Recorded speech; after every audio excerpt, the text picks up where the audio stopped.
Sonic fans, we need to talk right here, right now. What, bruh? I don't know. What's happening? I don't know. Mania. Forces. What? It's dark. It's creepy, and it's amazing all at the same time. Sega has been playing its all for fools. Heed us right now. Chum Zone, Sonic fans, Sega has been playing us for fools. As you can see, J-Man is in the building. Listen, guys, this is not. So he discovered this. Okay, yeah. Before me, because I was still doing the sessions. Let's I was do still this. doing the gameplay. And we possibly need to do a disclosure. If you have not finished Sonic Mania, especially for the PC gamers, because I know you guys have to wait a little longer, but don't watch this video. This is a full-blown spoiler video. You have been warned. If you're still around, Godspeed. All right, so J-Man here. We're sitting there. I was playing Mania, and as you guys know, the true ending of the story was when Sonic went to go fight Heavy King and Eggman, and they were fighting over the Phantom Ruby. If you don't know what the Phantom Ruby is, that is the magenta-colored gem. It's not a time stone. It has been confirmed. It is not a time stone like Sonic CD. It is the Phantom Ruby. So, as far as my gameplay goes, I honestly thought that those two were just pretty much playing keep away from Sonic specifically, but that apparently wasn't the case. This was a tussle between Eggman, Sonic, and the King. And it's kind of like Sonic knew what he had to do, but in the same way he was trying not to get killed, trying to take the Phantom Ruby. It was like a three-way deadlock. It was. It was like a three-way tussle, and I wasn't hip to it. And I was too busy, fearing for my life because I was actually taking damage from Eggman's robot. That's a problem. And out of all the Sonic games, even so, maybe probably Heroes or something. No, not even. Well, yeah, Heroes. Heroes is the only thing actually Unleashed. Right. And you lost rings. You lost rings, but not in a 2D. Not even the Advanced series. You've never taken actual damage. So you got knocked back, but you were whatever. You kept your rings, but and another key fact: Eggman was not the problem.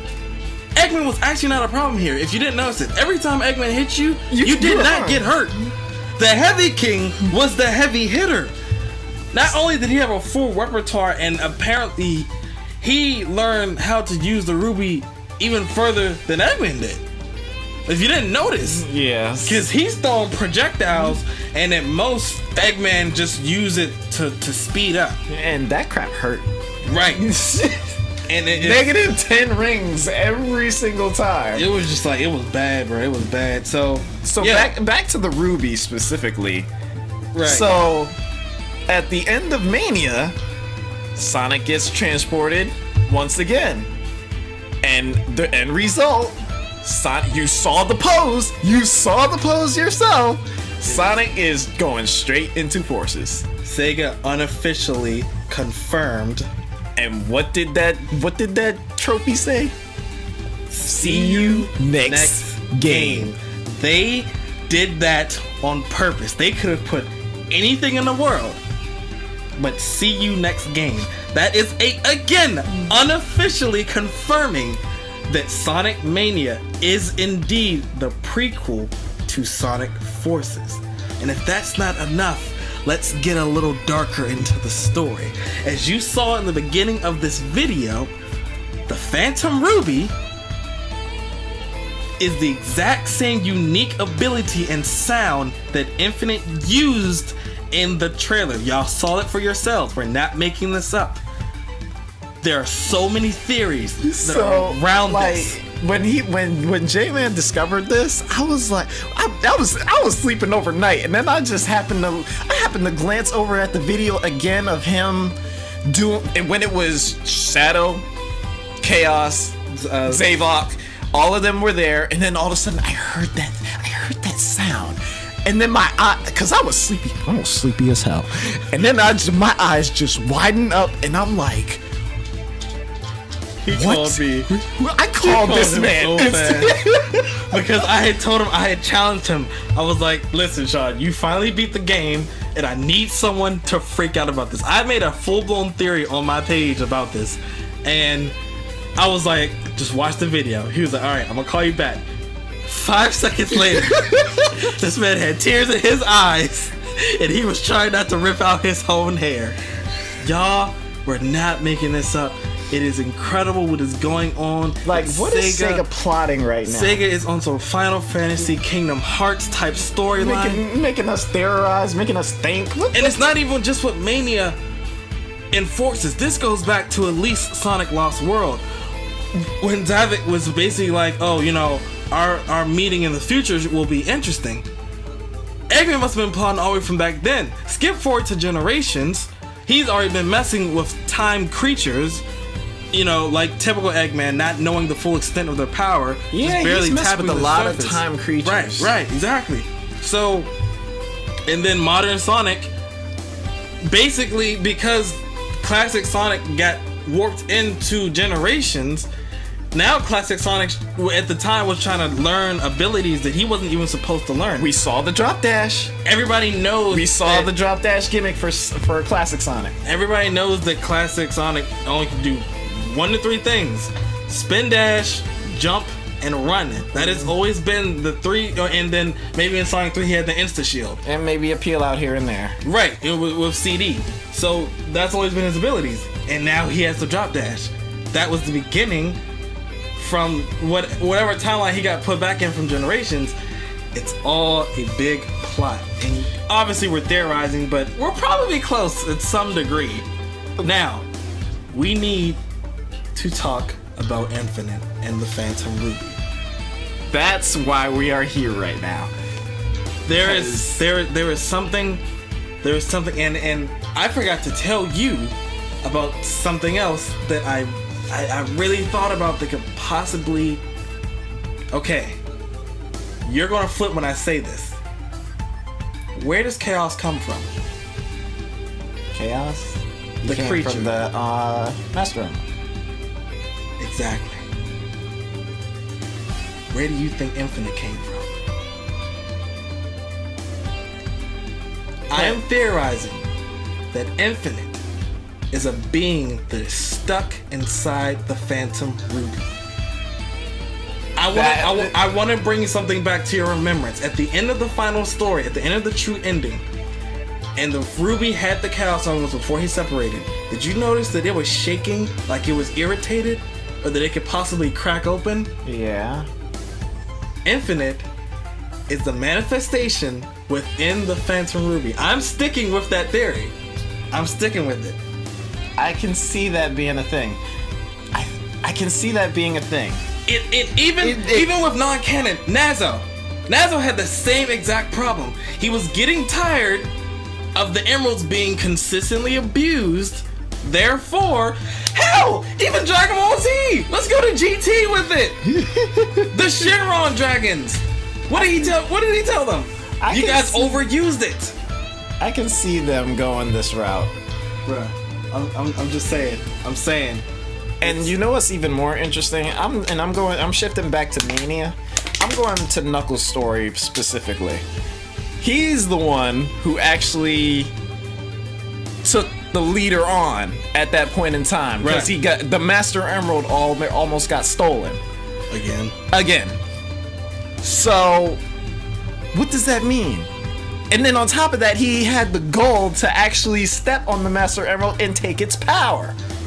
And I'm like, he used some of the Master Emerald's power. So what? And then there's so much we don't know about the Phantom Ruby. What power did, or what did that unlock? Like what is the true in extension? In the beginning, what did that unlock? Because we went as soon as that thing popped out, it started reacting, and it warped an entire squad of Eggman robots, gave them individual wills, individual powers, and the ability to process the Phantom Ruby in a machine. It did. Yes, Those were regular. All of they those. were all regular. They were all regular egg robos, and then they just happened to turn into. The Phantom Ruby infused them with the might of its own abilities, gave them free will. Why do you think they went against Eggman in the first place? At the end of the Green Hill Zone, Eggman was not pissed because Sonic beat him. Eggman was pissed because they weren't listening to him. And he was telling them to go, and they're just sitting there. The other ninja was sitting there. He was just like, I like this thing. And he was like twiddling with the ruby. Yo, I didn't even. Yes. I thought they were just. No. I thought they were talking. I thought he was pissed at. No, he was not. He was annoyed because they weren't listening to his commands anymore. It imbued them with a free will of their own, gave them the ability to process and to use the Phantom Ruby how they see fit. Ergo, the reason why the Heavy King was able to not only take the emerald, take the ruby from Eggman, but to increase his power even further. The first stage of the Heavy King is when he was fighting Knuckles. The second one is when he took it even more, attached it to himself. Yo, there's too much we don't know about the ruby itself. And there's too much we don't know about Infinite. Sega, I need answers. I can't wait till the November 7th, like. Right, and then now we know the actual date of Forces. This Sega, I hate you, but I'm so proud of you right now. I implore you to keep this going. This is 15 years of gaming experience, and we've never had a story so deep, so hidden, so interesting, and then for it to be continued from another game. It came from a 2D game. I just want you to know that it came from a 2D game. It came from a 2D game that came from a 3D game and that came from a knockoff game that nobody paid attention to.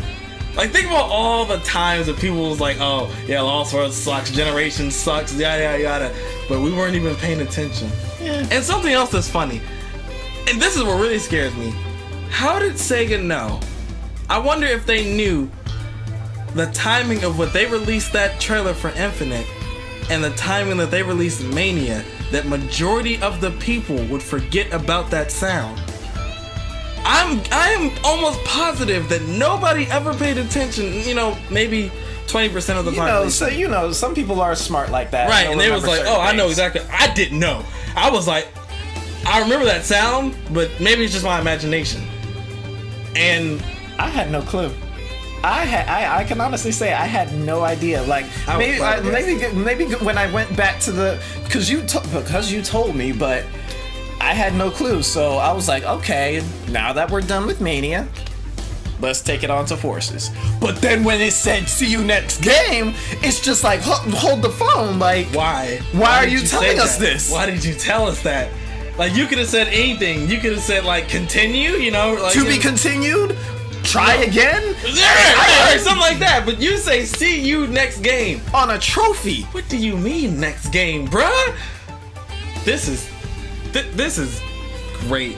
I am so excited. Now, because let's face it. Forces, we don't know too much about it. Everybody was excited when Infinite came out. But I suppose I want to say the passion or the fire for Forces was really dwindling. Mm. And who knew that Mania would be that crap on? They did that crap. They did it on purpose. And they told us even further. They were thinking like 10 steps ahead. They told us, with all the stuff that they released about Mania, all the songs, all the levels, we're thinking, it's just another 2D game that we just thought it was an answer for everything we've been wanting for the last 2 years, right? And it was. You're right. But then they went even further and they told us, there are so many things that we want to tell you about Mania, but we cannot. You'll just have to wait and see. But we didn't know. We were too pampered. We were too, give us a game. You hold my beer. And y'all want a game? Hold my beer. You want a story? Hold my beer. You want a good music? Hold my motherfucking beer. Talk about the music for a second, bruh. So I finally got the Sonic Mania soundtrack, and I've played Studiopolis in my car at least 10 times in one sitting, okay? Why did they do so good? T. Lopez, you are a genius! Oh my gosh. And the creativity and how... Oh, fun fact. You know what they were going to call Mania? What? Sonic Discovery.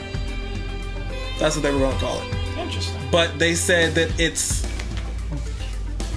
by the Mania for the Mania. Yeah, which makes So sense. they called it Sonic Mania. By the fans, for the fans. And just the Easter eggs. And this game is truly, it deserves to be, It needs to be for what played. it's rated and It needs to be everything. played. I think they called it like the best game. $20. So, Only $20. guys, with If the you if you have not played this game on one of the systems, please, PS4, something. Xbox, PC, the Switch, all 4 consoles. And if you're not even interested in playing it, then Get a just friend. Watch Ask it. a friend. At least Watch it. something. You need It's actually pretty fucking good. incredible. Incredible. So we just wanted to had to talk to you guys. Please give us your thoughts comments, on this. likes, comments. Talk to us, guys. Talk to us. This is for the community. This is for us Sonic freaks, yo. Sonic fans, Sonic gamers. Let us know y'all thoughts in the comments below. This is Chuma. This is J-Man. We are out.